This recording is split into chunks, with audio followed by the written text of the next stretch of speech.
He fell off a cruise ship and woke up alone in the middle of the ocean. With no ship in sight, jellyfish stinging his skin, and something like a shark brushing against his leg, he was in a nightmare scenario. He had no life jacket, no raft, not even a memory of how he went overboard. But what saved him? A thought. I have to see my daughter again. This unbelievable event happened to James Michael Grimes, a 28-year-old construction worker from Alabama. In November 2022, James was spending a Thanksgiving cruise with 17 relatives aboard the Carnival Valor.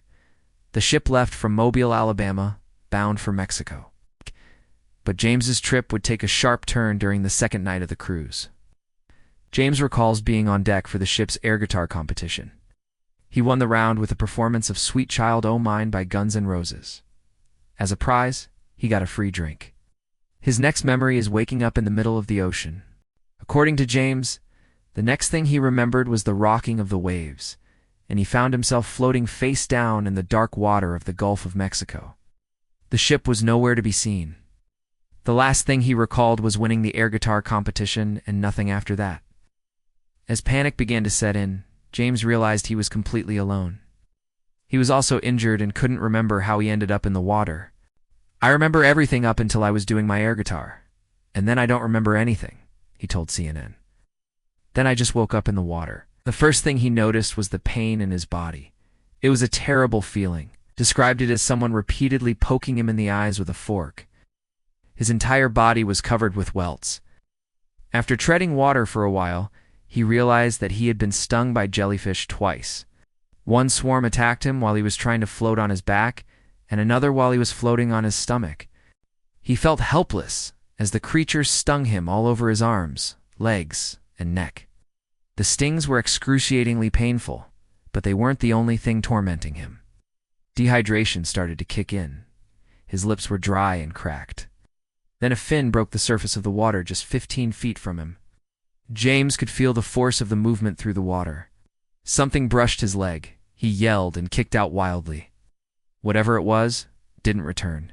He was sure it was a shark. Despite his injuries and the trauma he had suffered, James continued to swim. He wanted to be rescued. To keep himself from panicking, he started impersonating a sea captain from the show The Greatest Showman. He sang songs he made up to entertain himself. At one point, he started singing a song he used to sing to his daughter when she was a baby. "You are my sunshine, my only sunshine," he sang. He also sang songs by rapper Lil Wayne, whose music was playing on board the ship when he disappeared. These songs helped him push through the pain and despair. Finally, just as the sun started coming up, a ship appeared on the horizon. Hope surged through him. He started waving his boxer briefs above his head to get the crew's attention. They responded by waving back, but they didn't realize he was in distress. Thinking quickly, he took off his shirt and tied it around his waist to make a makeshift flag. When this worked, the ship changed course and headed closer to him. When the Coast Guard arrived, James was totally exhausted. He tried to talk to them, but he couldn't speak. All he could do was write the word "help" in the water with his finger. When they lifted him onto the boat, he collapsed. He was naked, delirious, and barely clinging to life. The Coast Guard had launched a massive search and rescue operation after his family alerted them that he was missing. The operation involved 2 planes, 3 helicopters, and more than 25 vessels covering an area of more than 4,200 square miles. But they had no idea where to start looking. What makes the case even stranger is that no one knew James was missing until hours after he disappeared.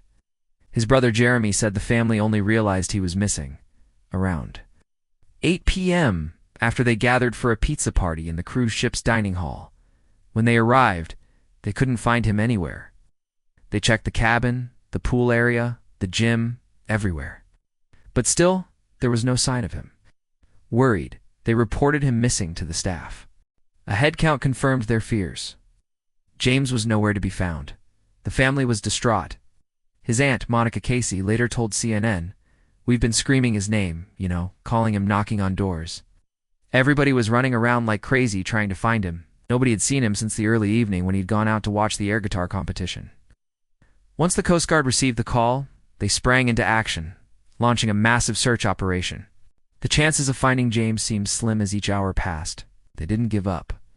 But even in their wildest dreams, they hadn't imagined the ordeal James had been through. They eventually managed to locate him 20 miles off the coast of Alabama. By some miracle, he had survived. When he regained consciousness in the intensive care unit, he learned that he had been in the water for 18 hours. Doctors told him that he had suffered severe sunburn, dehydration, and exposure. He also had several injuries on his body from the jellyfish stings. But they were happy to report that he would make a full recovery.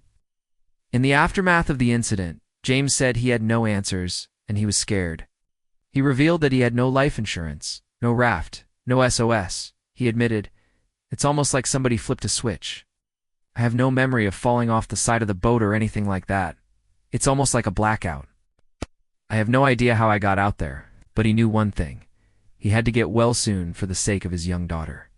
"That was my main motivation, really, to be able to see my daughter again," he said. "I have a 9-year-old daughter, and I wasn't ready to leave her." While the ordeal was undoubtedly traumatic, James's story has a happy ending. He was reunited with his loved ones, and he made a full recovery both physically and emotionally. But the question remains, how did he survive? How did he manage to stay afloat in the Gulf of Mexico for 18 hours? How did he avoid drowning or being attacked by sharks? According to experts, there are several factors that likely contributed to James's survival. First, the temperature of the water. The Gulf of Mexico is relatively warm compared to other bodies of water, which meant that James was less likely to hypothermic. Second, James's decision to stay in the water instead of trying to conserve his energy by resting on the ocean's surface may have helped him stay warmer and more visible to searchers. Third, the presence of jellyfish may have actually benefited James. Jellyfish stings can be painful, but they also release a natural painkiller called nematocyst. Nematocyst can help reduce inflammation and swelling, which may have helped ease the pain of James's other injuries. Fourth, James's mental state likely played a role in his survival. He remained calm and focused on the task at hand, which helped him conserve his energy and make rational decisions. Finally, James's determination to survive for the sake of his daughter Annabeth gave him the strength to keep going when all hope seemed lost. It's hard to believe that James should be alive, but he is. He survived one of the most terrifying experiences imaginable, being stranded in the ocean for 18 hours with nothing but his wits and the clothes on his back.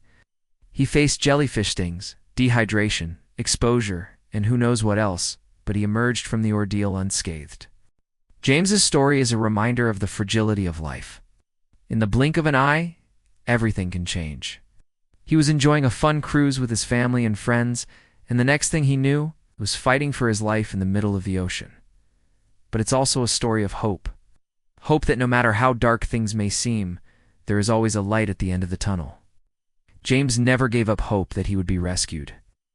And in the end, it was that hope that kept him alive. He's a lucky guy. He should not be alive, but he is. And he owes it all to the thought of a little girl waiting on shore.